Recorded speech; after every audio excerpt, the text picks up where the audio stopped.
Hello and welcome to the AT&T Super League of Sweetness Week 5 video recap. Of course, it's me, your defending champion, your commissioner, Super Keith. So let's get into it, shall we? As these videos, we always go over the games that happened, player stats, upcoming matchups, and other information. We'll start with my team as usual, McGiblet's Funhouse. This week I was taking on Jaquan Space Monkeys. At kickoff, I was the underdog by 4 points, and at the end of it all, I still lost by 2. 103 to 105. Jaquan had 4 of his players hit projection. Wide receiver Adam Thielen, 26 points and double his projection. Running back Sonny Michel, 18 points, beat projection by 8, with 32 points left on the bench by a running back and a kicker. He didn't need those points. He already got the win. I had 3 players hit projection. My running back, Matt Breida, put up 27 points almost, tripling his projection. He was a Monday night running back. I wish they had kept him in throughout the game. They put in the secondary back and a third back, and those guys got a bunch of points. They kept Breida, and I would have got that win. Also, the kicker, Greg Zuerlein, put up 12 points, beat projection by 2. Unfortunately, I'm going to be the recipient of the first award. Right there. Salty loss. I had a wide receiver, Will Fuller. If you watch that Houston game, he caught like 1,000 touchdowns. He had like almost 43 points on the bench. But those bench points, they're not gonna do me no good. But they earned me with a salty loss, which sucks. What can you do? Let's just move on and just say it didn't happen. The next game was Eric's 100 yards and running, taking on Michael's dub.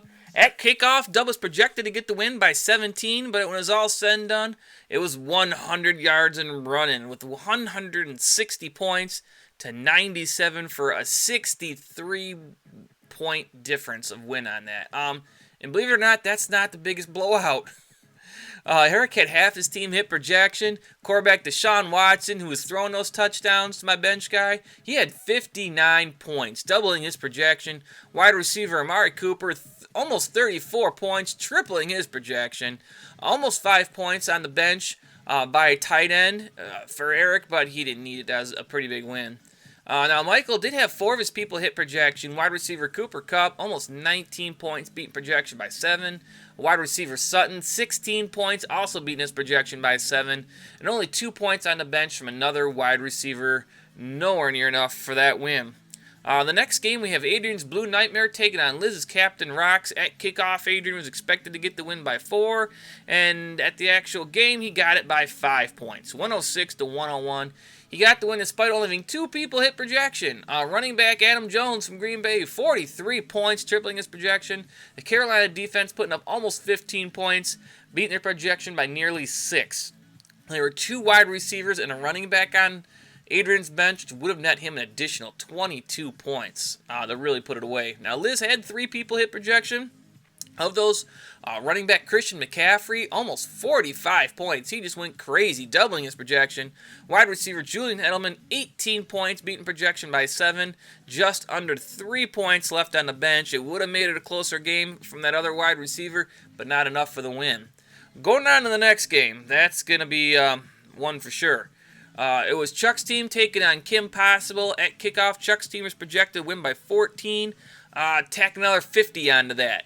He got to win 182 to 117 for a 64-point win difference. That gets Chuck right there, the biggest blowout, that 64 points. And that also gets him the highest score this week. So both those awards go to Chuck on that there. His team was just, pretty much dominant. He had 9 of his players hit projection, only 1 guy didn't. Quarterback Russell Wilson, 40 points, beating projection by 13. Wide receiver Allen Robinson, almost 22 points, doubling his projection. And you know what? We're not done with awards there. Chuck also gets... Oh, he already had that one.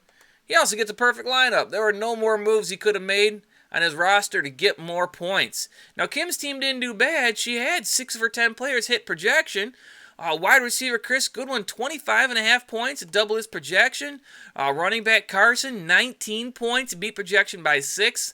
And just under 1 point left on the bench from a tight end. So it's not like she didn't manage her team bad either.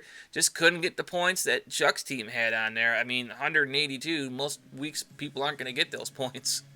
The next game was Mary's team taking on Rob's Kardashians. Both these teams are winless going into this, so someone was going to get a win finally.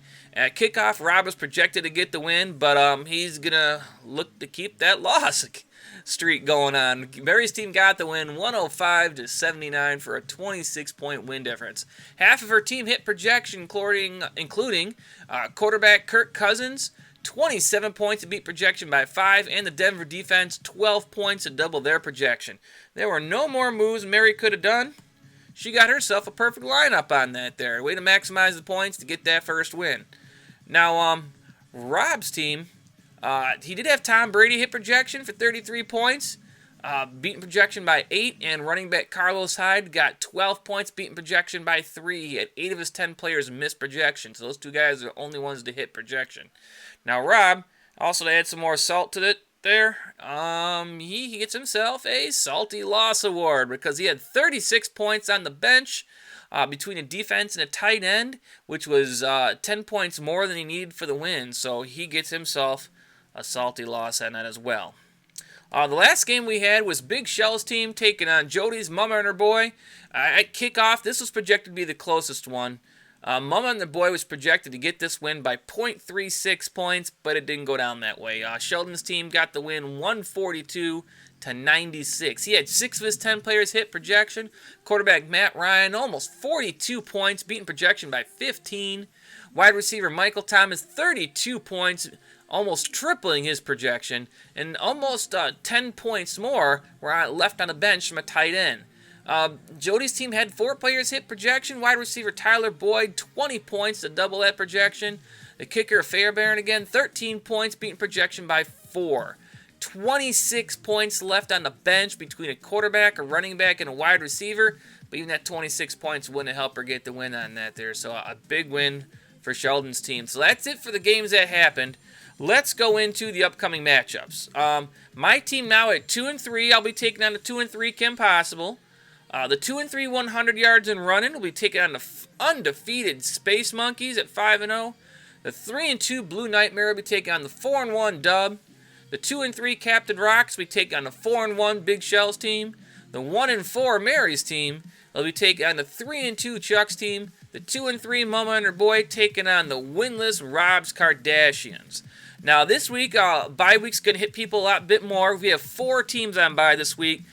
Buffalo, Chicago, Indianapolis, and Oakland. So that means no Frank Gore, no Montgomery, or I believe Allen Robinson. No T.Y. Hilton if he's healthy to play anyways. No Richard for Oakland. So you got a lot of people on bye. Thursday night game is the Battle of New York. Not New York. We got New England. I'm sorry. The Patriots taking on the New York Giants. And in the Monday night game, of course, the Detroit Lions taking on the Green Bay Packers. So being Wednesday, everyone's first round of waiver acquisitions should have gone through. So definitely do what you can to increase your teams. Try some trade offers to see you can build it better. Good luck to you guys all. I will catch you later. Take care.